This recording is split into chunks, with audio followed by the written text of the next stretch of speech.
In this video, we are checking out the AKAI MPK Mini Play Mark III. Yeah, that is a lot to say. If you're anything like me, I'm pretty sure you asked this question. What is the difference between this and this? These are both the third iterations of these units, and you can see that they have pretty similar bodies in terms of the keys. These are 25 keys and these both have 8 pads, and those are the similarities right there. But it kind of ends after you look at the side where you have the arpeggiation and the note repeat. So both of these units do have note repeat and whatnot. However, if I was to look at the MPK Mini Mark III, you see that you have endless encoders, which are 8 of them. It makes it kind of easy to work with the MPC beat software or the MPC software, versus these where they have 4 fixed encoders for the internal sounds inside of it. And that is another distinction between the MPK Mini Play versus the MPK Mini. You'll also notice that these pads right here have some differences. These pads on the MPK Mini are bigger than the MPK Mini Play. However, if I was to talk about actionability, they both feel good. They are MPC style, so they're not cheaper versions of the MPC pads. If I was to give you some mental notes, these pads are a bit harder. They're not as fluffy as the OG pads on something like a 3000 or whatnot. However, you never know if MPCstuff.com will come up with some custom pads so you can change them out, and they'll probably have some different encoders too as well. This does have a volume knob on here, obviously, because it has built-in sounds. So you need a volume knob, and it makes sense for this to be fixed. And also, I forgot to say this in the comparison or their similarities, they have the joystick, which is for pitch modulation. So that's pretty cool. So looking at the back side of these units, you can see the MPK Mini is up here, the Mark III, and you have a USB Type B to Type A port and a sustain port, so you can plug up a sustain pedal or whatnot. And that's the same thing as far as the MPK Mini Play goes, because you have a sustain right here. It's just located differently, and then you have a headphone jack because of the internal sounds, obviously. But you do have the ability to plug this up via USB Type B to Type A, and it also can be powered by battery. So looking at the bottom of these units, you can tell the huge difference. Like the MPK Mini Play, you can put in 4 AA batteries, and that is necessary for you to use it portable wise. I know people will probably like a lithium ion battery, but cost and shortages. I'll leave it at that. And yeah, that's pretty much it for the back. Both of these units can be pretty useful. Nonetheless, it just depends on your workflow. An interesting side note, when you look at the side of the unit, you can see that the MPK Mini Play has kind of like a uptick on the curve. I don't know how to describe that, but it actually has kind of a bend, while this is kind of linear, kind of flat line, streamline kind of look. And then you can see the AKAI logo on the side, and that's pretty much the same story on the other side too as well, because there's no more IO. It's worth mentioning that both of these units are practically the same in weight. This is a little heavier at 1.9 pounds, while this is 1.65. But you're not gonna hurt yourself carrying these, or you won't notice it in the book bag or anything like that. Build quality, the chassis, they're both plastic. I wouldn't necessarily freak out if I dropped it from a decent height, like me standing up, versus me dropping it from a building. I don't recommend that you do that, by the way. I'm pretty sure somebody might, perhaps, I don't know. But yeah, they're pretty sturdy, though they are built out of plastic, and that's not to be so vague about it. But yeah, my other big question I asked myself was, and I hoped, could you use this as a sound module with the MPC Live X01? The answer is yes.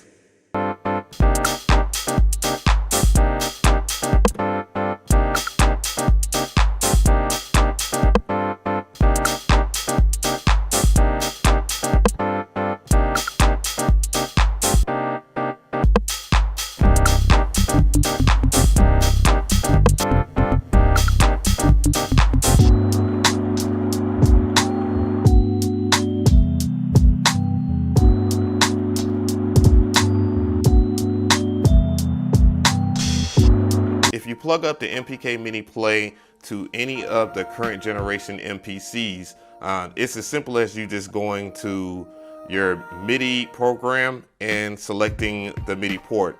It will automatically recognize it, and that's kind of the cool thing about it. And it does work as a MIDI controller too. So if I go to the plugin, then you will hear me playing the keys over here. But that's not what I wanted to use it for. I actually wanted to use it for the internal sound. So I'll just go into sampler, turn on monitor in, and then go back to the main screen. You can hear a little bit of buzzing, and that's kind of a downside, but the plus side is just the fact that you can use like your progressions and stuff like that. So what I'm gonna do is just go into like some chords, and then we'll just play some chords here.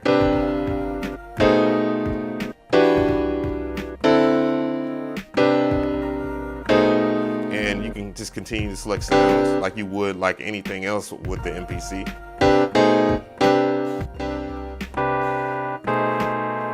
Let's lower the octave there, and then we'll play with it.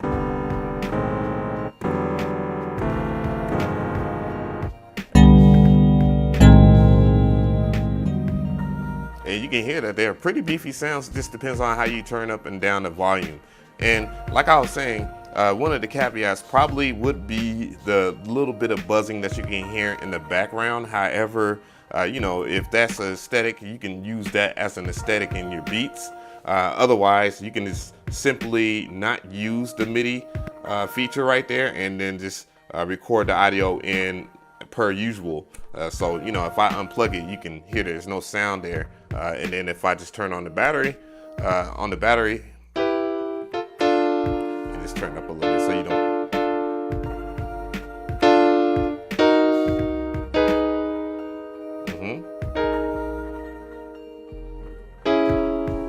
And yeah, you can record whatever without any buzzing in it, but it doesn't really bother me. It's just like an aesthetic thing, so I just go with it. Lo-fi, instant lo-fi. That's the way I look at it. One of the distinguished things about the MPK Mini Play is this built-in speaker right here. They have improved it in the 3rd iteration, and it is battery powered too, by the way. So, you know, if you have some batteries inside of it, like 4 AA batteries, then you can play it. So I'm not much of a keyboard player, but I will provide you with some footage from the fellas over there at Anderton's.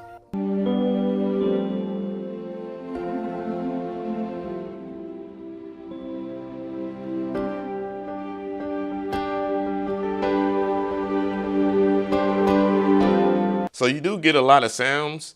They're all general MIDI sounds, so they kind of just fill in the blanks where you might have some production or whatnot, or you just want to noodles or something like that. It's good. But what I like to do is use it as a sound module for my MPC Live X01. And if you do have like a Machine Plus, it works with that as well as a sound module. So $150 compared to the other joints that's out right now, it's a pretty decent price. Getting more familiar with the functionality of this unit, it does have a way where you can use these parameters right here, like filter and resonance and reverb, so you can add more reverb and whatnot. However, I guess because I have a beta unit, that it isn't firmware updated, so I do apologize for that. But the chorus effect works pretty well. So, you know, if you want to add that, or you can go to knobs B or A, which if you go to knobs B, all the red stuff right over here, the red writing will be active here. So if you want to add more attack time, you can do that. So you have some redeeming sound design to those sounds that you have, so they're not too basic. And of course, if you have the MPC Live X01, you can record them in internally with effects, or you can put effects on it after the fact, so you can keep the sounds dry. There are other things too. You know, you can access your pad bank B or the top pads, just like the MPC Live X01. So similar in this fashion, if you press this, and you can hear the sounds here.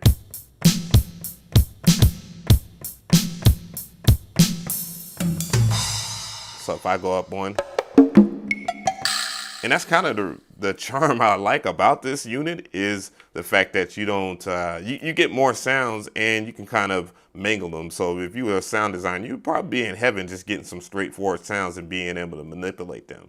It does have note repeat too, so if you turn note repeat on,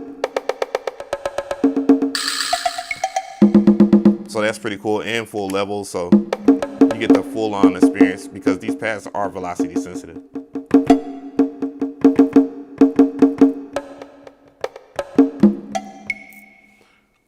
Also, you do have octaves.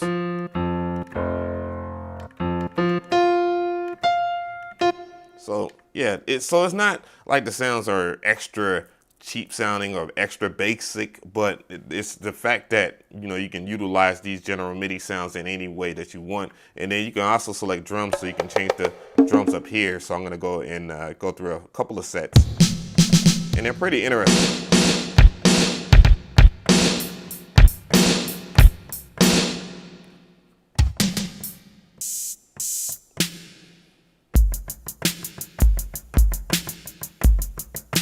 So yeah, you got some TR-808 stuff, and I didn't see a 909, which would have made it a little easier on me, but a jazz, brush, you know, typical stuff. And remember, you can access other parts of those kits the same way by doing pads A or B. So, and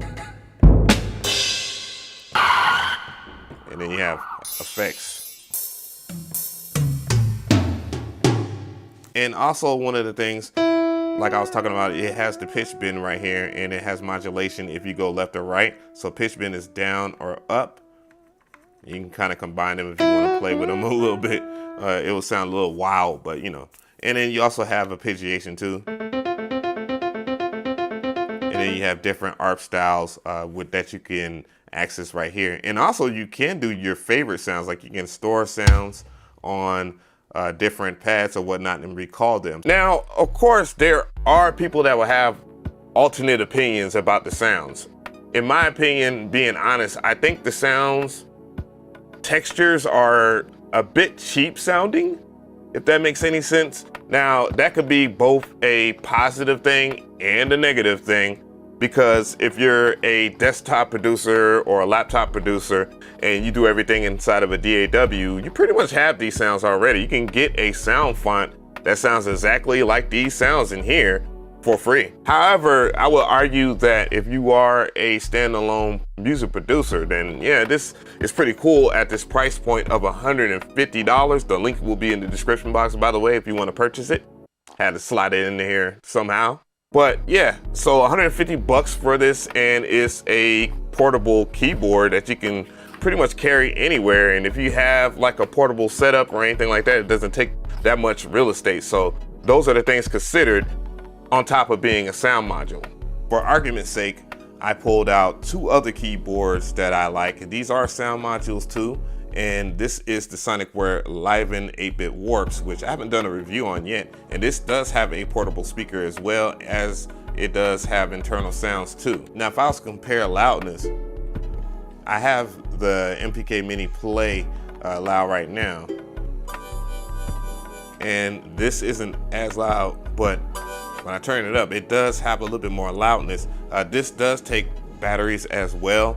I do like the Sonicware Liven, that's why it's worth mentioning. And then you have the AKAI Microfreak, and then that's why I asked you, does price matter to you? Because if price matters, I will say this: the MPK Mini Play is a value for the price point, and that's where I would say, like, this is $150 versus $200 and something, and this is $400 right here, which is the Microfreak by AKAI. Both the AKAI Microfreak and the MPK Mini Play can be USB bus powered and linked via USB to your DAW or your Groovebox, which makes them very essential, while the Sonicware Liven does not have a USB Type B to Type A port of any kind. However, you can use it for MIDI with these full-size 5-pin DINs, and that's something that is missing on the MPK Mini Play. Do I give this